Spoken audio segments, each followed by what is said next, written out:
We talked about NFL Week 9, the bye weeks, the quarterback injuries before it. How would that affect what happened on the field? How would that affect your fantasy teams? Sean, I know there's a lot of our teams missing all those Detroit Lions points this week that we could have really done with, but the good news is they're coming back for NFL Week 10, so we'll be back in the hot seat with the W's again, maybe moving forward. This was an interesting week, strange week, kind of to be expected when you look at it in hindsight, with the quarterbacks that were missing, with the quarterbacks that were filling in, and then obviously with the bye weeks and the teams and the players that were missing, that it ended up being a relatively, I think, low-scoring week. This was a week. My daughter, Sean, you know this, but some of the listeners know, some of them that have been in touch over the last week or so. My daughter had her tonsils out last Wednesday, and sometimes with that there can be, smaller complications. So we took her to the hospital on Sunday evening as these games are ongoing. As a precaution, did watch some of these games on my phone in the ER, watched some of them then when I got home, watched some of them this morning. So it was a different NFL viewing experience for me when we're watching these games, trying to take my notes and see what we talk about on today's show. But I'm still excited to get in here and talk with Sean about it. For people who haven't seen or haven't listened yet, great episode of Sean and Ben on Stealing Bananas that came out early Monday this week. And the one note, Sean, I have on that Stealing Bananas, fantastic episode. But it was amazing to hear Sean back to full health with his voice. I was like, did Sean get a new microphone? This sounds crisp, but it was just that he was battling the elements last week. How did you feel about NFL Week 9? Good, bad. In some cases, indifferent. Really enjoyed recording with Ben last night, the first time that we've been able to do the Sunday night show in a while. And man, call it really good or bad. Fantasy football is fun, right? Now, we could have used a lot better quarterback play this week. We could have used some more options. The most frustrating thing maybe was to go with all of these running backs who, obviously we're not going to score any points. And we've been talking about Keaton Mitchell for months now, it seems like.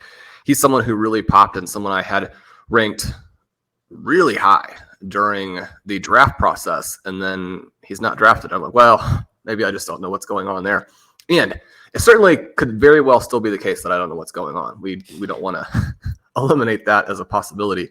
But Mitchell is one of these guys who had an elite evasion rate last year in college, one of the very top ones other than Bijan Robinson, right? So when you're talking about comparing him to a player many people believe is a generational prospect. Now, Robinson didn't have a particularly good game yesterday, part of the Atlanta Falcons loss. But that comparison there, when you're talking about a smaller back, you love to see the guys with elite speed also be able to, obviously you got to be able to evade some tackles if you're a smaller player, but break some tackles as well. He's one of these guys who to me seemed like a potential next, Austin Eckler type player. Now, it doesn't mean he's going to reach the full heights of Austin Eckler. That in and of itself is very unusual. Eckler, not only one of the greats of the last decade, but someone who came from a prospect status where everything stacked against him. One of the all-time great stories, right? So you don't expect him to reach that as a ceiling, but the profile was there. And so it was strange to me that there wasn't more interest. I think one thing NFL teams still need to do is to get out there and give players, especially extremely athletic players, credit for what they've accomplished in college. When you're talking about round 4, 5, 6, 7, don't be drafting these guys who are pure roster cloggers and roster fillers. Certainly if you're the Kansas City Chiefs, for example, do go out there and draft someone who could actually be a difference maker. Mitchell was fantastic in the preseason. He suffers a little bit of an injury on another one of these long runs and is put on IR to start the season. He misses that time. They lose J.K. Dobbins in the interim. You're getting decent play from Gus Edwards and Justice Hill. This is another game here where Gus Edwards scored multiple touchdowns. I think that Edwards has 5 touchdowns in the last 2 weeks. Column, obviously, if you have him in there in any way, shape, or form, you're very excited about that. But Keaton Mitchell is something different. And we got to see that on a variety of carries in this game where he breaks a 60-yard touchdown run. He has another long run. In addition to that, you end up going 9 for 138 and 1. Probably that's his biggest game of the season. And yet even much more than that sort of flash where it looked like Jaleel McLaughlin could end up being a guy who would do something, would be dynamic with the speed, would offer that Denver Broncos offense some true playmaking ability. As things have developed there, we've gotten a little bit more Javonte Williams. He's looked good. That's one of the teams on the bye this week that obviously we're missing players from. The Baltimore Ravens don't have a Javonte Williams healthy on their team.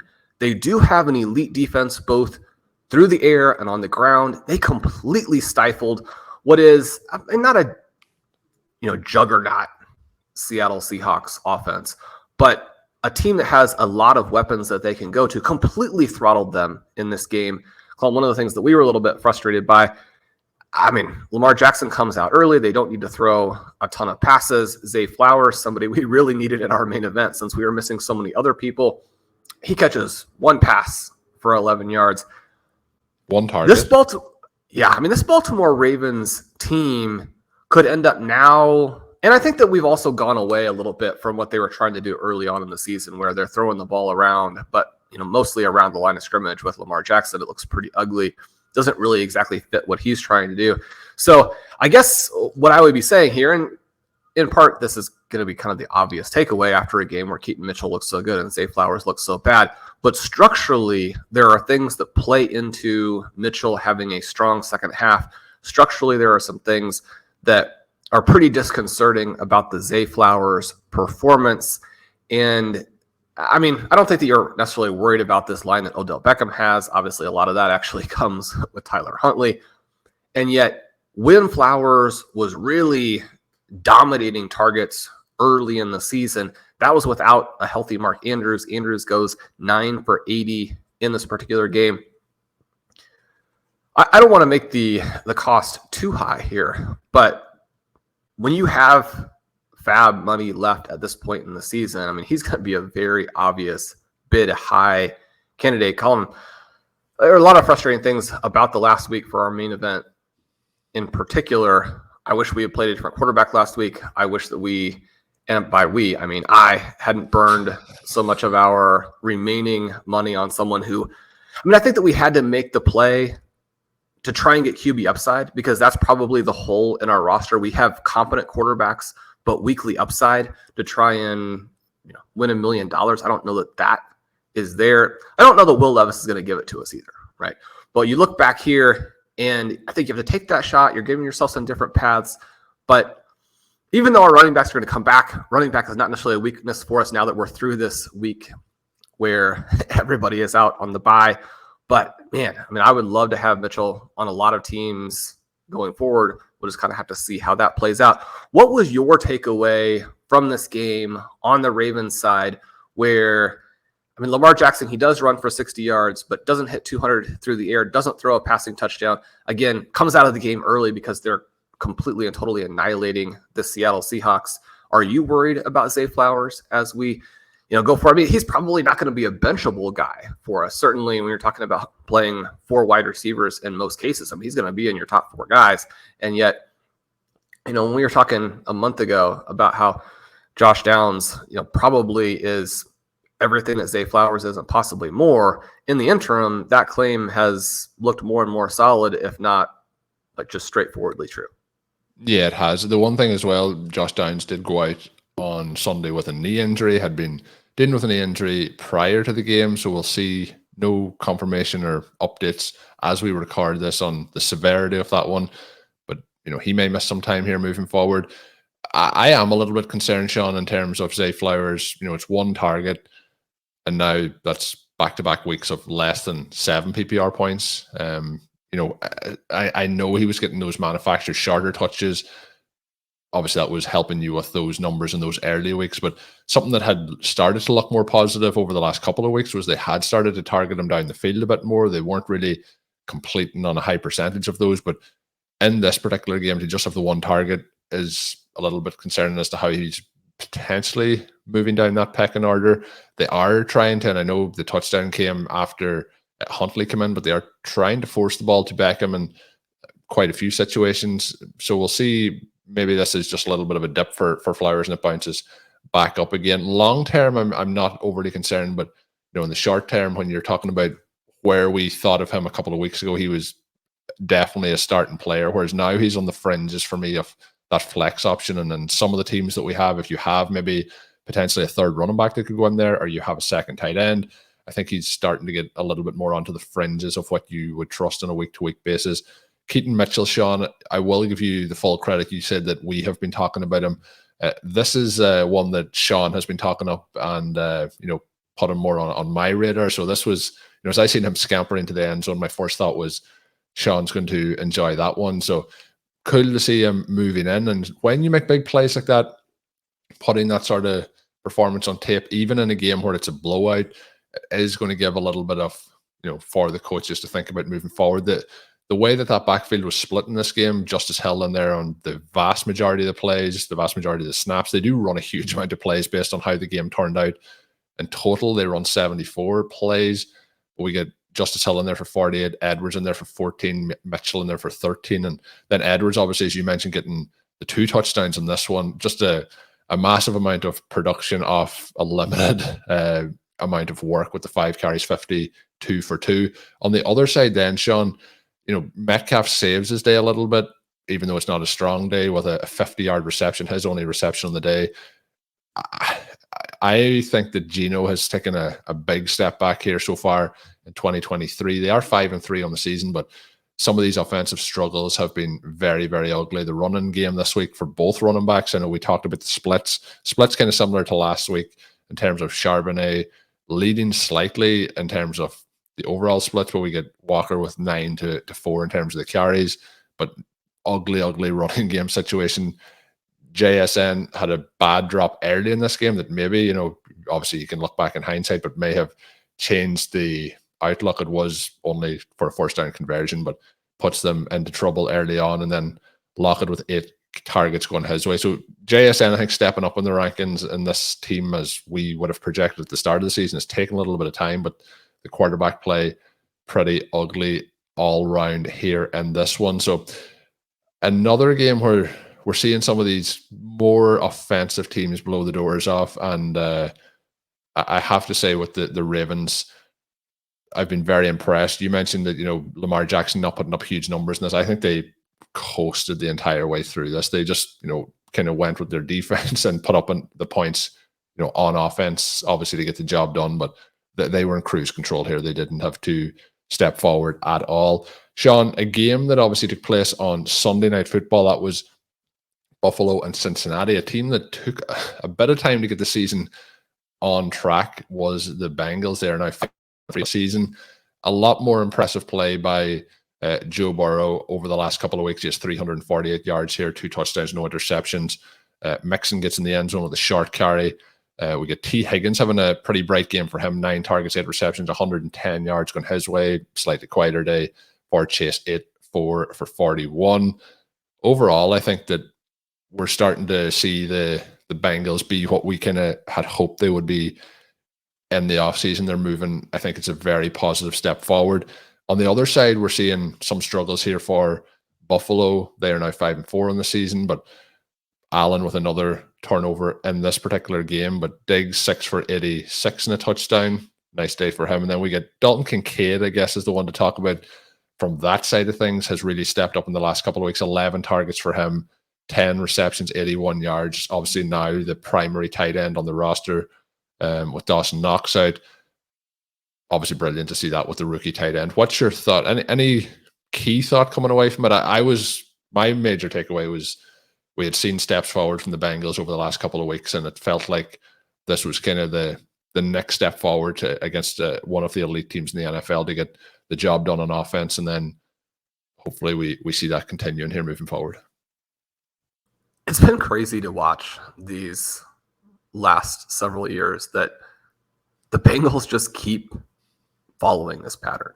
And this year was more egregious. Yeah, I mean, not just bad this year, but horrendous. For them to be back to this situation where they get this big win over the Bills, for them to be back to this situation where they get the big win over the Bills. They push themselves to 5-3, obviously get the tiebreaker. You knock the Bills down to where they have the 4 losses. Colin, you think back to just a few weeks ago where the Bills had hammered the Miami Dolphins coming off of some of those games where Miami had looked like perhaps the best team in the AFC. And a lot of pundits were ready to anoint the Bills as the best team in the AFC, if not the entire NFL. And I don't think that was necessarily this season more than any season. I think we've seen more shifts in these opening 8-9 weeks this season where some team looks to be the clear best team. And then 3 weeks later, you're like, well, that team's no good anymore. And not necessarily that they're no good, but we've seen the 49ers have slipped into that. We've seen teams, even like the Cowboys, who were pretty impressive this week, but they've had a couple of games where you're like, oh, what's going on here? There's a lot of teams that have stepped up, and the Bills would definitely be included in that. And then on the flip side, we have the Bengals, where we're like, the Bengals might not be good, but then it turns out they are. Yeah, I think that you're still getting a lot of consistency from the Eagles. We're in a situation here, although, they almost lost to Sam Hell twice. You're in a situation where if the Chiefs don't have that just bizarre game against Denver, you're probably thinking about them as still consistently the best team in the AFC. And the fact that the Chiefs now have one of the NFL's best defenses, that really makes them almost impossible to deal with. It'll be interesting to see kind of how that develops as their offense gets worse and worse. Colin, you and I could not believe the usage for Rashee Rice yesterday after the fast start. But you think through some of these, and you mentioned the 49ers. A month ago, it would be impossible to believe that the 49ers and Bills are where they are, in part because they have the QB play that you're looking for now. Josh Allen, obviously the big-time playmaker. Brock Purdy, a little bit more the caretaker. But for both of those guys to have struggled in the roles that they had excelled at to this point is surprising. Now, this is not some huge struggle game for Josh Allen, but the team now is starting to look less like a juggernaut and more like a team that he has to, put on a cape every week and carry them across the line. It's also interesting because we've gotten such inconsistency on some of these potentially elite or believed to be elite teams in terms of where they're getting some of the secondary production. So you mentioned T. Higgins with the big game here. I think that is such a huge relief. Now it's going to kill us. We're going to lose our main event as a result because we're playing against him. But Higgins, one of my highest rostered players, and certainly when you look at the things that haven't worked to this point, the guys who have been holes in rosters and are kind of pulling you back in ways that are not like pure misses per se. There are going to be some guys where you really needed them to score better. And so, for example, Jahan Dotson is an example of that. Somebody who looked like a clear miss. You think about Ramondre Stevenson coming into the weekend, looked like a clear miss. Now, he's got a long way to go to justify his draft slot, don't get me wrong, but it was very encouraging to see him get that dynamic run and hopefully put himself in a situation where he's going to separate from Ezekiel Elliott. He looked pretty good in the passing game yesterday. So a lot of these guys we needed to have do more are starting to do that. If you get T. Higgins to also come along at the same time, where his has felt a lot more like Joe Burrow's injury, the calf there hurting the entire passing game, and then Higgins' injury, you've got to react to the news and the information you're getting, right? Because you have an injury for Higgins where it's going to be very difficult to play through that, and he does anyway. And yet at the same time, his work at the catch point this season had been catastrophically poor. And so you think about some of these guys that we really like in that second, third round range, Jalen Waddle, T. Higgins, you can make excuses for him all you want, but they have to catch the ball at some point. For him to come out here and the size athleticism package that was on full display in this game was so different than what we witnessed the rest of the season. It's a different player. Yeah, but just a completely different player, right? And they tried to get him the ball early on in the season, but he was both blanket covered and couldn't catch. You look at him in this game, obviously the Buffalo Bills are trying to make sure that they don't let Jamar Chase beat them, and they didn't.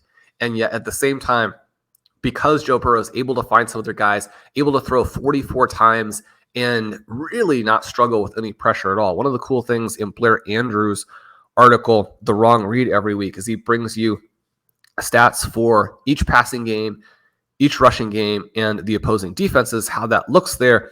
One of the things here with the Bengals passing offense is that Joe Burrow is getting the ball out in under 2.5 seconds, one of the fastest times to throw there. The pressure rate on him, 28%. You look at the Bills passing defense, they're a top 10 defense in terms of bringing pressure, but visually in this game, you didn't see any of that. Burrow is only sacked one time for a loss of 5 yards. If you don't force Burrow to scramble, to take some sacks, now he does run a couple times in this game, but that's the only way that you could beat him, and the Bills were not able to do that. This emergence as a passing attack that struggles with pressure early in the season and then just strafes defenses as you go along, it's surprising. Now, you have offensive line things going on there. Obviously, you have the health of the QB. You have the different defenses that you're facing. But after the Bills were so thoroughly defeated in the playoffs last season, to come back and have no answers in this game, and for their defense almost not even to seem like they were on the field. Now, they come in here as a very poor team in terms of stopping the opposing rushing game, at least on a per play basis. Now, they don't face a ton of opposing rushing attempts because of their own offensive capabilities and how those game scripts tend to work. But they came in last in the NFL in yards after contact. They came in the bottom 3 in evasion rate. Obviously, as a result of that, their fantasy points over expectation to the running backs is very high. This was sort of an interesting game because Joe Mixon actually looked pretty good early. He gets the touchdown, and yet at the end, he still only averages 2.6 yards per carry. So you get yourself another one of these trademarked, really, Joe Mixon games where he does score because of the opportunity within the offense, but otherwise does nothing. Even with that being the case, though, again, I mean, there was just no pressure on Cincinnati throughout this game. The Bills, when they were really firing on all cylinders, and even you think back to the AFC Championship game a couple of years ago where they lose to the Kansas City Chiefs, where they give up a ton of points, it's still a scary defense where, I mean, you feel like you have to go out there and make plays. For this to have all turned around and the Chiefs now to have the better team top to bottom and the Bills being almost a one-man show, that's unfortunate for Buffalo as they're trying to build toward the future. Now, you still have Stephon Diggs. He scores late, pulls them back into it.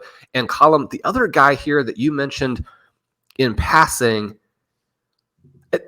the fun thing about 2023 is that even though we had to be patient at some different points, we are getting a lot of breakouts now, and having the young players be so dynamic has been a lot of fun.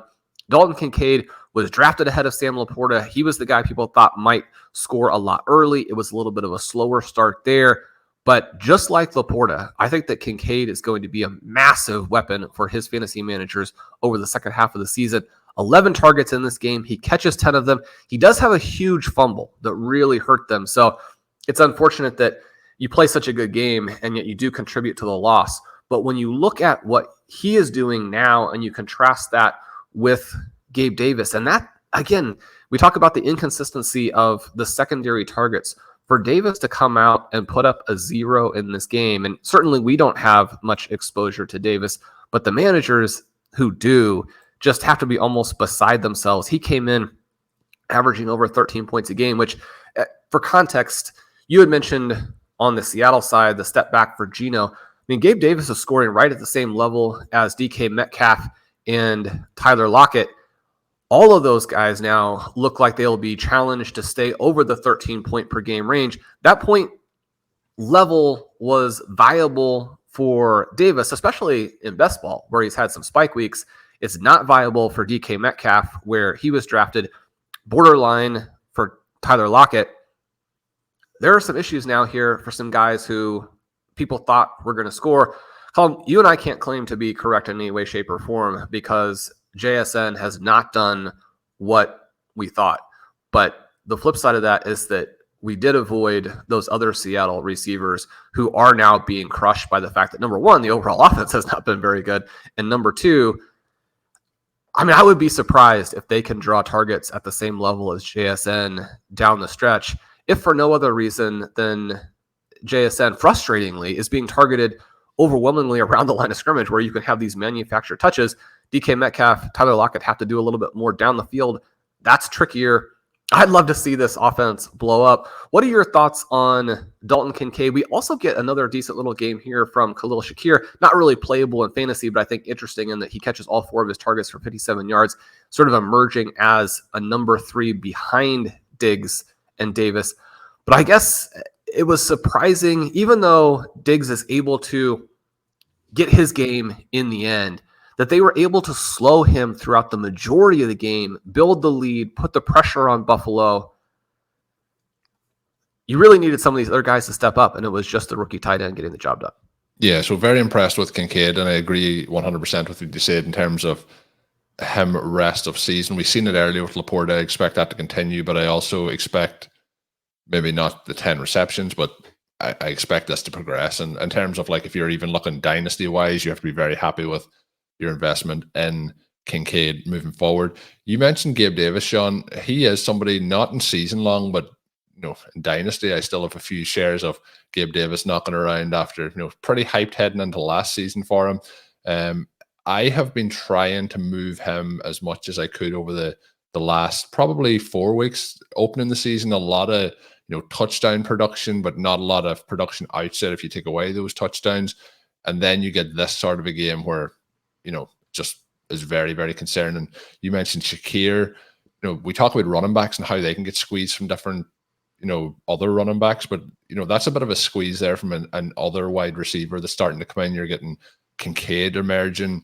A little bit of concern for Gabe Davis. I think, if you're in a best ball scenario, you're going to have spike weeks in there. But when it comes to week, a little bit like we were talking about with Flowers, and I think you can, say that Davis is a better start to the season than Flowers overall. But I mean in terms of when you're making those weekly decisions for who is that last flex spot, it can be very tricky with players who are, not consistently going to get that work here as we move forward. So some concerns for Davis, but yeah, Dalton Kincaid, really positive to see this where they continue to go back to him. And, you want some other playmakers who are on the periphery to step forward. But when Allen is consistently in a contest like this targeting that younger tight end, it's, a real endorsement of what they are seeing as his potential as they move forward here.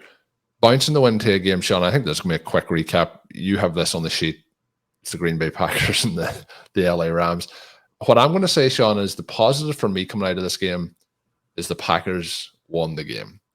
Now, that might not be a positive. You want your team to always win, but when you think about draft selection and the possible options in the draft, this Packers team I don't think is going anywhere near winning anything this season. So maybe not winning games is the best way forward, but you want to see them win.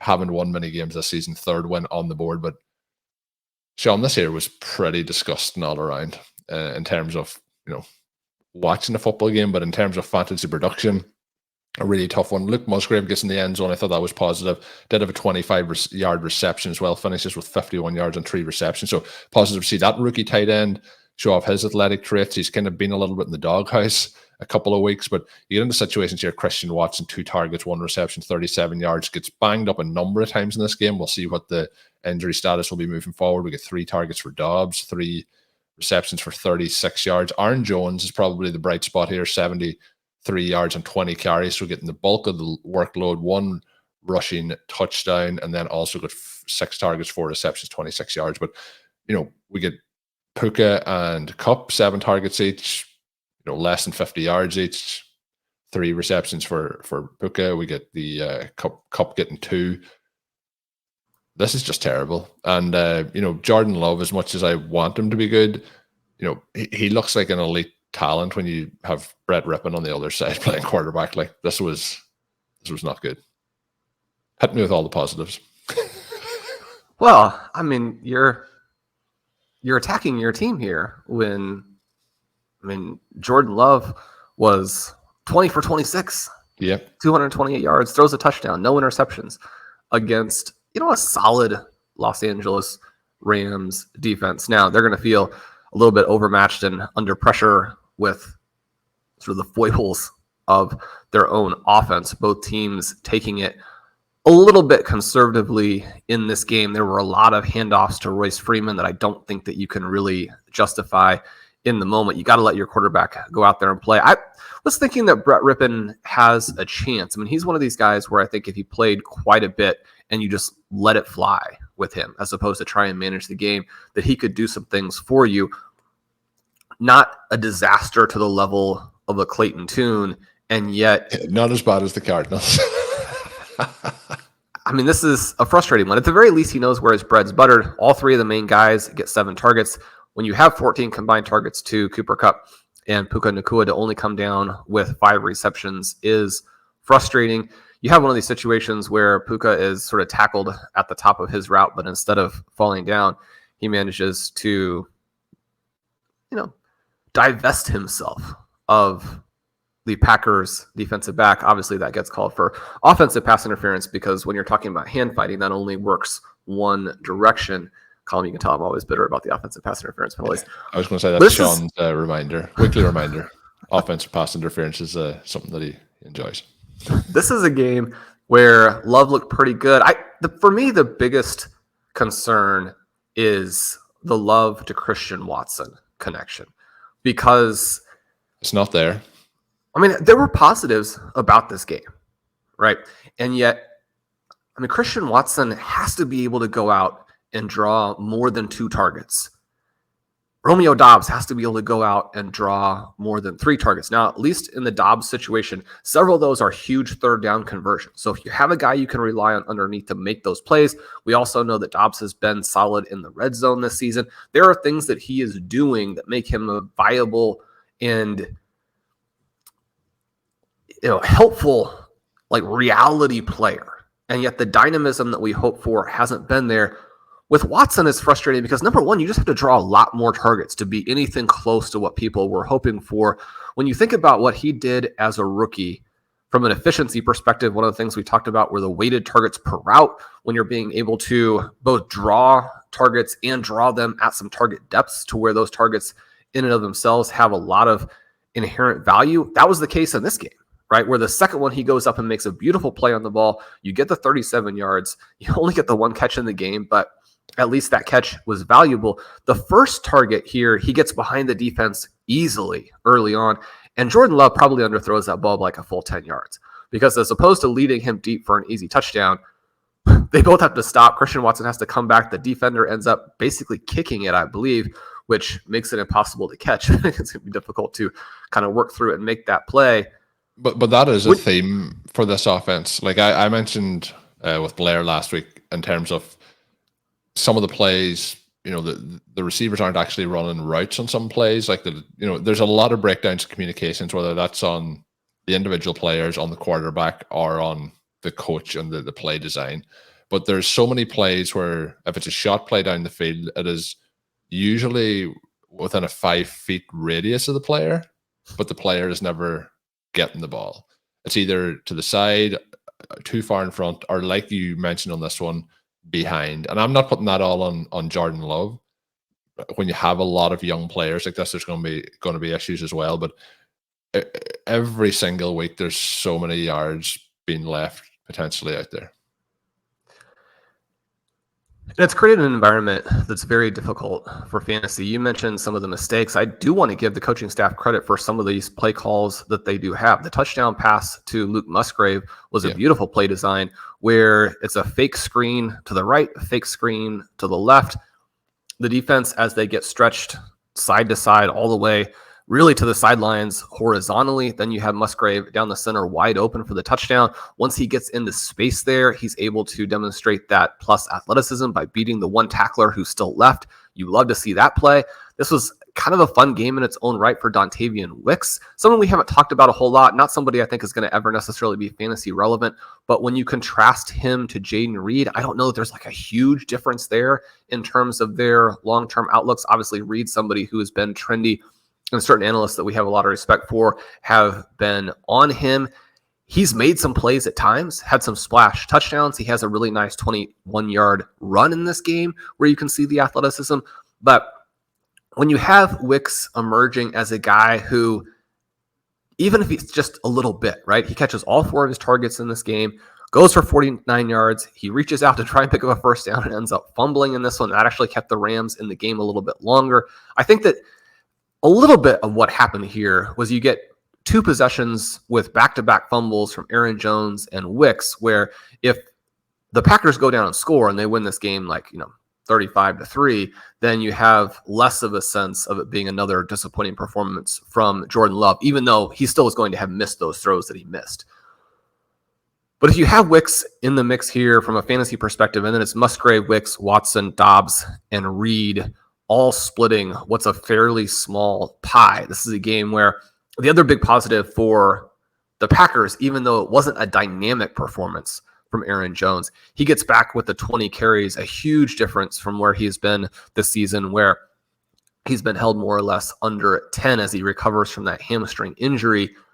That contrast between him getting 20 and A.J. Dillon only getting the 9, that makes the offense more dynamic there. But it is another game that raises some questions about the long-term outlook for Love. Colm, your GM went ahead and just very openly said, yeah, we're not where we want to be. He's not playing the way that we want. It's not all on him, but over the second half of this season, obviously it's going to be an evaluation period, because if he can't do it and we've got to go in a different direction, then that's something that we have to know. And so, Jordan Love is one of these guys who's easily, at least in my opinion, one of the top 30 NFL quarterbacks. He should be starting somewhere. And yet the problem comes in when you're one of the top 30 guys, but you're not good enough actually to lead your team consistently to the playoffs. And then, you're kind of fighting for that spot. You're in that kind of Jacoby Brissett maybe type of role.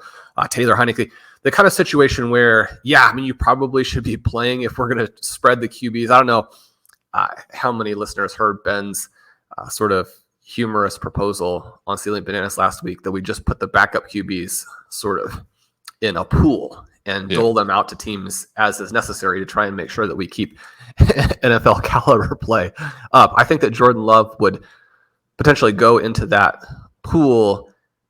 The athleticism is there, the arm strength is there, but the processing and accuracy is troubling. And that's something where he's never really shown that. So it's not like it's there and we're trying to find it. It's not exactly the situation with Zach Wilson where you're trying to figure out how he was ever good in college. The situation with Kenny Pickett where you're watching him play and trying to figure out how he ever had that 5th year. Now, for Pickett, you're we kind of knew, because it was 4 years of poor play and then 1 year of great play with Jordan Addison when you're much older than your opponents.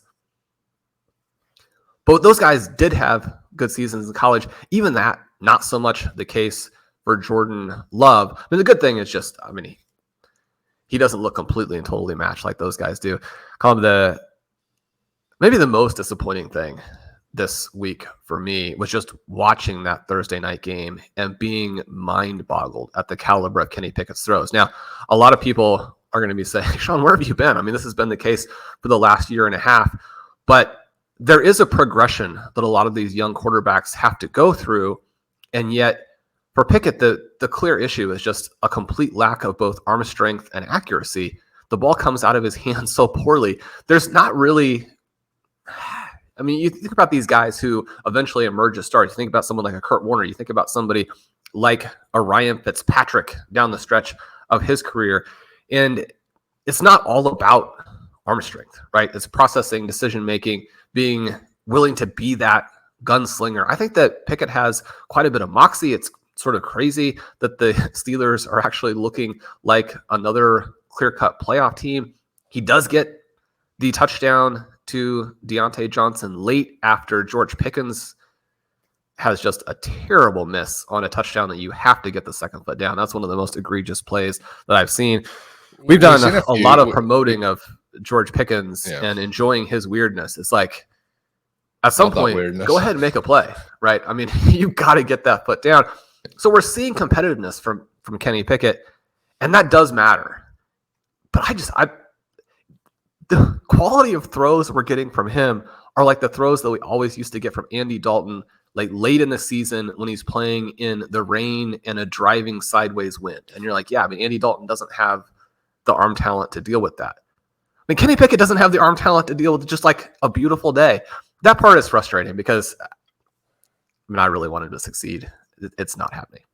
Yeah, it's not happening at the minute, that is for sure. And obviously Diontae Johnson had a nice game with the 7 for 90 and 1. George Pickens, though, obviously a lot of conversation around how he's handled, I guess, the way his performance was this past week in terms of in the media and in social media. But we'll leave that for somebody else to talk about, Sean. But concerning as well of Pickens' usage since Johnson has come back off injured reserve. But that play that you mentioned with the second foot, we've seen a number of kind of bizarre plays this week of a similar mold where kind of you're just wondering why the player made that decision. I even thought it about the Dak Prescott 2-point conversion on the one where he steps out of bounds. And obviously it's like coordination and things like that can happen, but you kind of have to make those adjustments, whether you have to dive for the end zone, whether you have to drag that toe. But that one by Pickens, quite baffling and would have changed the outlook of his performance, obviously, if he keeps that toe in bounds. Sean, you mentioned Pickett and his struggles, but wanted to mention Levis. Obviously, we've seen him the week prior have the 4 touchdowns. This one, 262 yards, no touchdowns, 1 interception, 22 of 39. But I do have to say that some really impressive throws in this one, and a bit like our buddy Sam Howell, sacks may be an issue here for Levis. 4 sacks, 27 yards. I came away from this being kind of, we're talking about Pickett, but I came away with Levis being pretty impressed by some of these completions, but also having some of the concerns in there. But for somebody who's kind of starting to feel his way in the game, the 4 touchdown game was obviously something that we probably couldn't expect this week. But what were your thoughts coming away from this game on Levis in a week where it doesn't put up huge fantasy numbers, but how did it make you feel about the progress moving forward here for him? Yeah, it's tricky because the arm talent is there. The question is about the consistency. And the scattering report for Levis, very similar to the scattering report for Anthony Richardson, where it's not a matter of how far can these guys throw it. It's a matter of, can you consistently run an NFL offense? Can you process what you're seeing? And can you throw the ball on time and accurately? A lot of our college football guys were extremely skeptical. Stephon Leco, who does a lot of great work for us on the CFB side of things, wrote up Levis and explaining how his advanced metrics fell so far below the standard of what you're looking for in a guy who's going to transition effectively to the NFL. And you get that massive contrast between CJ Stroud, whose numbers in college were extraordinary, and he didn't get full credit for because he got drafted very early, and the Houston Texans, I think, are excited. You are thinking about their game last season where a quarterback who knows he's not going to play anymore and a head coach who knows he's about to be fired lead a crazy drive with a bunch of bizarre 4th down conversions to cost them the number 1 overall pick. And now that appears to have worked out very, very well for them because, would they have actually picked Stroud if they had had the number 1 selection? I don't know that is clear, right? And you look at the guys, it appears that all 3 QBs out of this class will eventually succeed. And yet, from both a ceiling perspective and I'm going to say like a floor perspective, but you look at the number of years that you're probably going to get peak-ish types of seasons or difference-making types of seasons over the next 5 or 6, Stroud is so much closer to being someone you can count on for that than the other 2 players. And so, again, I always mention that Dave Caban absolutely nailed this. And if you were reading our rookie guide, the information that he delivered there and the ranking that we had on Stroud, I'm very proud of that. He was really the guy through most of the draft process. Now we moved Young and Richardson up toward the very end of it. But Stroud was the QB who was competing with Gibbs and JSN to be in that sort of 102 range. I think that that's going to turn out to be the case. We'll see Gibbs obviously on the bye this past week, but coming off a couple of great games. JSN, as you mentioned, the wide receiver 1 for the Seahawks this week, but did have the egregious drop early. Wrapping back around, though, to Levis, anytime that you have the type of size that he has, and you had mentioned Stroud just having the physicality along with that arm strength, and not necessarily physicality where he's going to run or he's going to break a bunch of tackles, but just that ability to be larger than life and have almost that Justin Herbert type of skill set where you think he's going to be able to go out and make any play that you need as you're working through these dynamic late game situations. Levis has a similar stature. He's got the arm strength. You really like to see the competitiveness, and that's one of the things that is tricky in evaluating these QBs, because you have players who come from situations like what Young was in at Alabama, what Stroud was in with Ohio State, where they're surrounded by so much talent, they're going to win almost all of their games. How much credit goes to them? How much credit goes to the fact that, 1 through 100 or how many players you're looking at there, they're just so good. Whereas you contrast that to Richardson's situation at Florida, probably not as strong. Levis's situation at Kentucky, not as strong. You don't get all of those wins. How much is on them? How much, again, is on their teammates?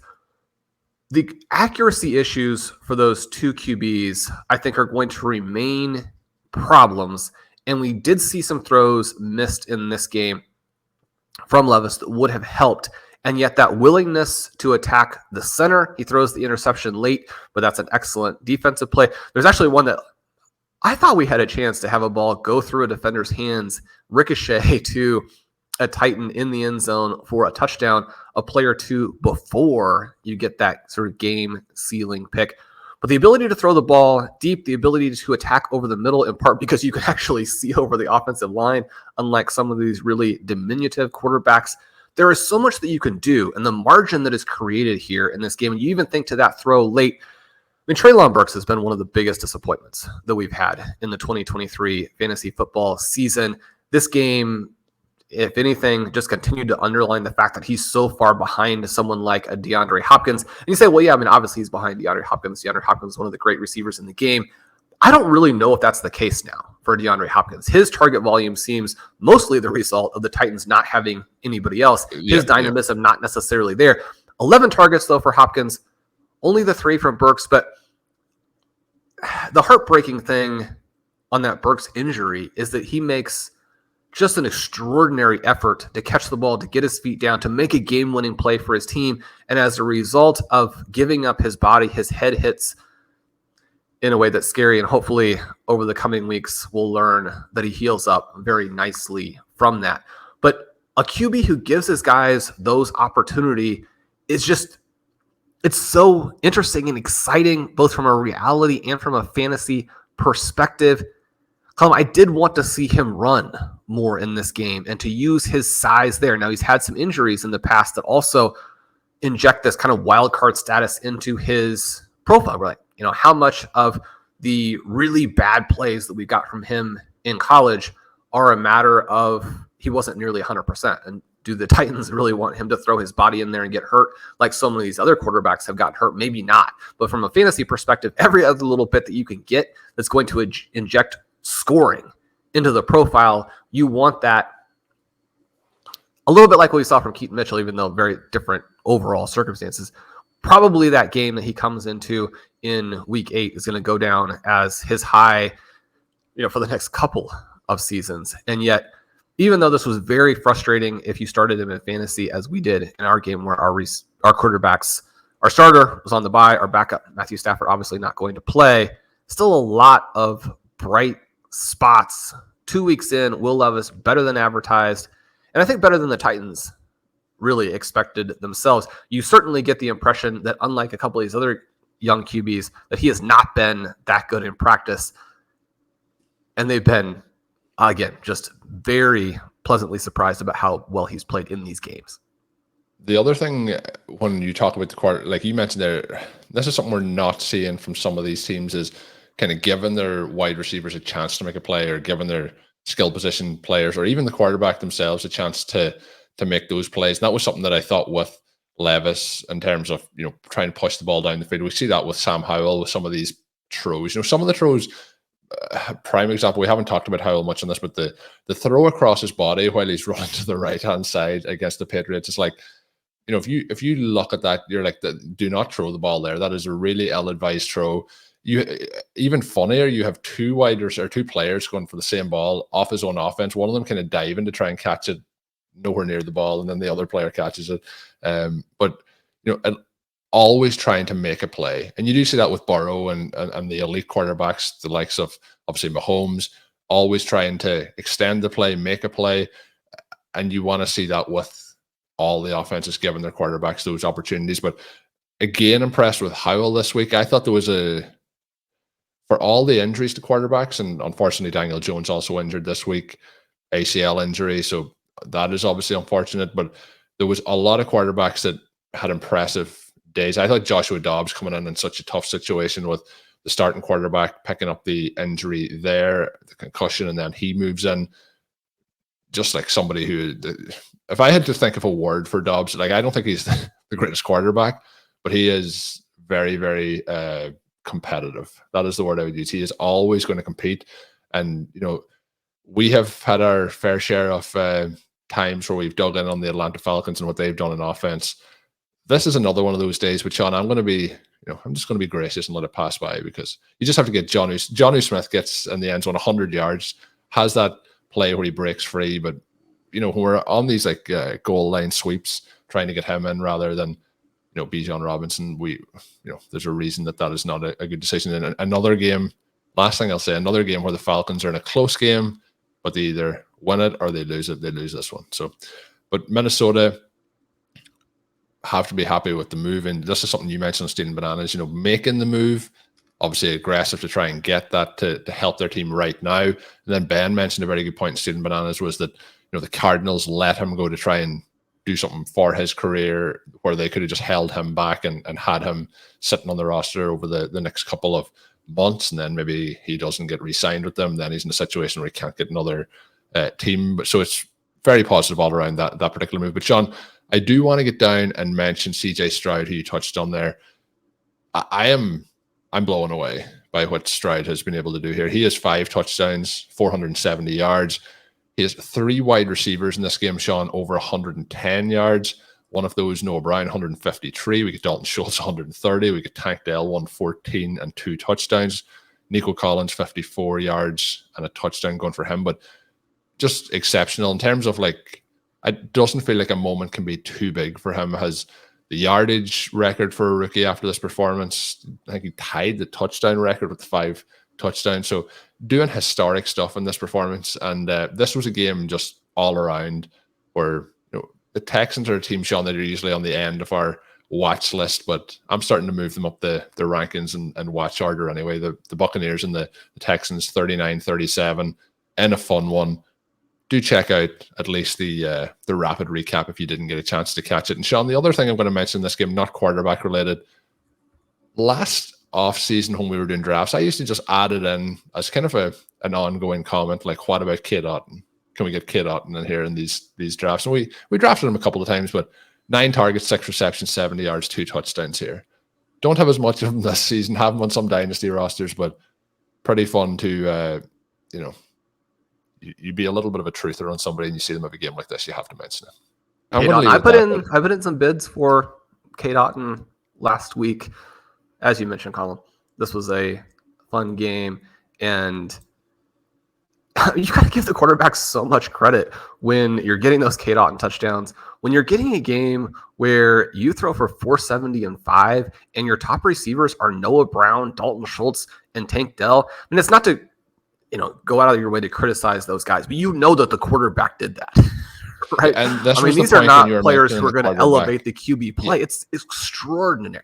You mentioned earlier, and I can't remember exactly which quarterback we were talking about, but it's like, is he going to elevate the team to that next level? Or does he need the pieces around him to kind of help him be at that next level? Is he the leader, or is he kind of the person that's been kind of pulled along? CJ Stroud feels like the absolute leader. And I joked before we started recording, I can't really tell how good these receivers are versus is it just all CJ Stroud? But we'll figure that out over the coming months and weeks. But any final thoughts, Sean, on week 9 here? Obviously, we have Monday Night Football coming up. We wish everyone gets the result that they need in Monday Night Football.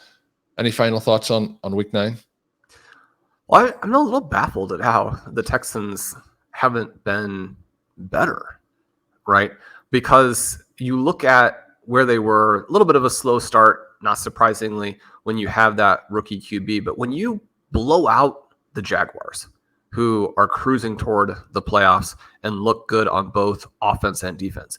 When you blow out the Pittsburgh Steelers, who obviously the Steelers have some issues, but are cruising toward the playoffs in their own right, how do you come back then and have a 3-game span where you lose to the Falcons, you play a pretty bland game against the Saints, and then you lose to the Carolina Panthers?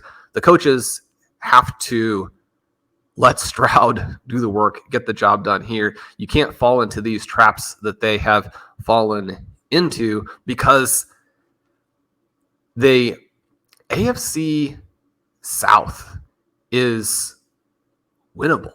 Right? I mean, the Jaguars have done some good things, but I mean, right off the bat here, I mean, you could have Stroud lead this team to the playoffs, be scary. You've got to win these games. I mean, this probably should not be a 39-37 victory over the Buccaneers, a team that not particularly strong in its own right either. I mean, these last 4 weeks have been weird for Houston, and yet, you're not overly worried about that as a Houston Texans fan. The future is very, very bright. Colin, as you said it, we're rooting for everybody tonight. It is another Zach Wilson experience, and yet there are some possibilities here for Breece Hall, for Garrett Wilson. You have the Los Angeles Chargers, and you never know what you're going to get from them. You could get 500 yards from Justin Herbert with a 3-touchdown game from Keenan Allen. You could get the 150-yard breakout performance from Quentin Johnston. You could get 4 touchdowns from Austin Eckler. Or this could be a 35-0 shutout victory for the Jets. Obviously, that kind of outlook is one of the reasons that a lot of Chargers fans are kind of up in arms and want to see Brandon Staley fired. I think this is going to be a signature game for one of these two teams. I'm excited for Monday Night Football. So we'll see what the Chargers give us from their lucky dip selection here as we get ready for that one. But Sean, my big takeaway from Week 9 is that Week 10 means that Week 9 buys are done. And I am happy for getting all those guys back into the lineups. The guys that stepped up this week didn't get the job done. They're back on the bench. But we're ready to go for Week 10. We will be back with our Wednesday edition of the podcast, as I have done the last couple of weeks. Those have dropped on Tuesday earlier than they would. Obviously, Tuesday is earlier than Wednesday in terms of how the week scheduling goes. But usually Tuesday afternoon Eastern. Can't promise that'll be the case this week, but subscribe to the RotoViz Overtime podcast feed to get them as soon as they are available. My name is Colin Kelly. You can follow me on Twitter at Overtime Ireland. You can check out all of Sean Siegel's work up on rotoviz.com. And until we are back, have a good one.